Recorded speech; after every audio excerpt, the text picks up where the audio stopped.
દાહોદ જિલ્લાના લીમખેડા તાલુકાના પાલની નજીક ઇન્દોર અમદાવાદ નેશનલ હાઈવે ઉપર ભયંકર અકસ્માત સર્જાયો, જેમાં 4નો જીવ ગયો અને 8 શ્રદ્ધાળુઓ ગંભીર રીતે ઘાયલ થયા હતા. દાહોદ જિલ્લાના લીમખેડા તાલુકાના પાલની નજીક ઇન્દોર અમદાવાદ નેશનલ હાઈવે ઉપર ભયંકર અકસ્માત સર્જાયો.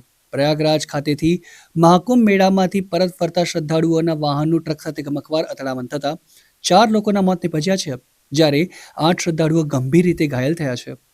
અંકલેશ્વર અને ધોળકાના શ્રદ્ધાળુઓ ટાટા વિંગર ટ્રાવેલ ગાડીમાં પ્રયાગરાજ ખાતેથી મહાકુંભ મેળામાંથી ઘર પરત ફરી રહ્યા હતા. તે દરમિયાન રાત્રિના સમયે ઇન્દોર અમદાવાદ નેશનલ હાઈવે ઉપર પાલ્લી નજીક ઉભેલી ટ્રક સાથે પાછળથી જોરદાર અથડામણ થતા અકસ્માત સર્જાયો. હાઈવે ઉપર સર્જાયેલી અકસ્માત બાદ સ્થાનિક લોકો ઘટનાસ્થળે દોડી આવ્યા હતા અને પોલીસની જાણ કરતા પોલીસ પણ ઘટનાસ્થળે દોડી આવી હતી અને ઈજાગ્રસ્તોને તાત્કાલિક દાહોદ સિવિલ હોસ્પિટલ ખાતે ખસેડવામાં આવ્યા છે, જ્યારે મૃતદેહને પોસ્ટમોર્ટમ અર્થે લીમખેડા લઈ જવામાં આવ્યા અને પોલીસ દ્વારા આગળની કાર્યવાહી હાથ ધરવામાં આવી હતી.